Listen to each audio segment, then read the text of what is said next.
A detective's appearance in a reality crime show has raised questions about her judgment in a high-profile murder case.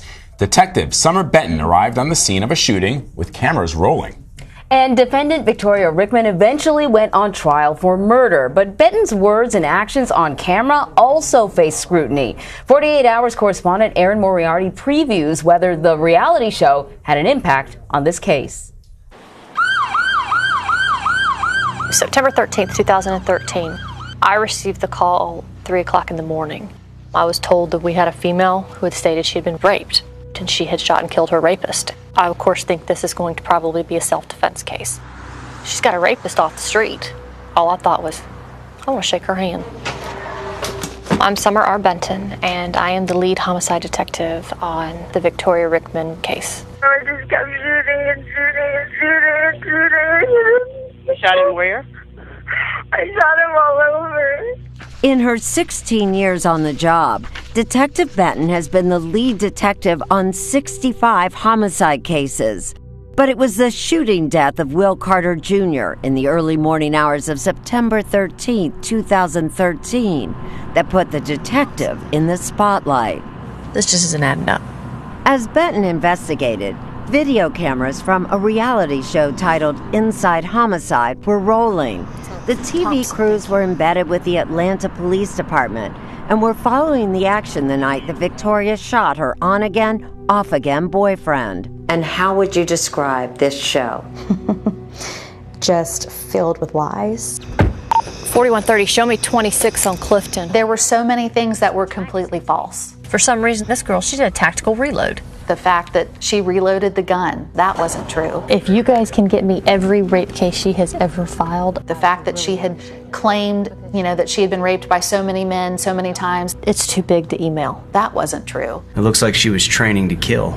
Wow. Please, give me a break. It just came across as what's going to make a good TV episode. My name's Amanda Clark Palmer. I represent Victoria Rickman. You knew this was going to happen? We're dealing with an investigation that, was done quickly, wasn't done thoroughly. She has no scratches, no bruising. It certainly seems and looks like the TV cameras affected what happened. Everything was done for a TV show, and there was no real investigation. Did it ever occur to you that you might be putting wrong information and affecting potential jurors who see this show? No. If she had been raped that night, then this would have been a justified shooting, and I would have written it up as one. But this was not a justified shooting. This was cold-blooded murder. Just remarkable. 48 Hours correspondent Erin Moriarty joins us on set. Erin, this is an incredible story. Victoria Rickman, she was aware that the lead detective was using this case as a reality TV program, or she wasn't aware? She wasn't aware. And I actually saw, Anne-Marie, the look on your face when you saw this, because she had no idea. She found out after friends saw it. And the prosecution would say this did not affect trial. But it did in many ways. Number one, it delayed the trial. There were battles over whether this would have an impact on the trial. So she did not go on trial for 4 years, and she was in jail for that period of time. That probably wouldn't have happened had this show not aired. The jurors all did say during voir dire they hadn't seen it, but it's online. Right. And this is one of those times, like, I saw it before I started working on the case, before the trial.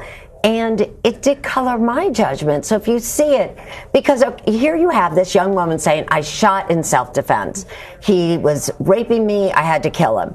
But then you hear from this lead detective on television, and she's a weapons expert, and she says she did a tactical reload. Tactical reload is done by, like, military people when they think, oh, maybe I won't have enough ammunition going in somewhere. You're thinking, it doesn't sound like self-defense to me. So you see this information before, and even though it aired way before the trial, it does color your judgment. And she lost support. You know how nowadays if somebody's on trial and they go on Facebook, people were like, she's probably guilty. There are a number of reality shows based on homicides, that are on TV right now. I'm watching that interview with the officer there. She doesn't seem to think that what she did had any impact at all. Are they still doing this show? Just, you know. They are still doing the show. Really? But I think what surprised me about it, actually, to be honest, in fairness, 48 Hours used to do, sometimes we do actually do shows pre-trial. But we are so careful not to discuss evidence and making sure whatever evidence we do put on the air is actual and right. Yeah. And, you know, at one point the detective, as you see, talks about that she had filed a number of complaints against a number of men, rape charges. Right. And that wasn't true. And so that really made her look terrible too. Who is this detective, this lead detective on this reality show? Give me a little background into. Well, that's been her entire career, is working at the Atlanta Police Department. And she's had a lot of success with cases. And to be honest, I think she's a very good lead detective. But I think this idea, the fact that she's on this show, I think there probably was, even if she didn't acknowledge it, some pressure to make it look sexy. Right. Well, also, not only that, I'm going in here and I'm making my assessment that only a really good seasoned cop could. I don't think she wanted to say, oh boy, this looks a little complicated. I don't know. It's not going to wrap it up in an hour. Yeah. Sorry, folks. Yeah, you know what I mean? Yeah. And, but I think what's also troubling is that the defendant had no idea. Here she is. She called in as a rape victim. And the fact they're showing pictures in this show pre-trial of a woman who has said she's been raped, never signed any kind of. And although this is legal, maybe not so ethical to do this before trial, in the United Kingdom, you couldn't do this. The prosecutor, not the prosecutor, the producers of the show might have faced contempt of court charges. You cannot identify a sexual assault victim. Right, and also you're not supposed to discuss evidence before a trial. Right. And so, and this kind of explains why some other countries feel differently than we do about this. Erin Moriarty, another really interesting 48 hours. I can't wait to see how this whole thing unfolds. Thank you so much. Thank you. You can watch the full 48 Hours story, Reality Kills, tomorrow night at 10, 9 Central on CBS.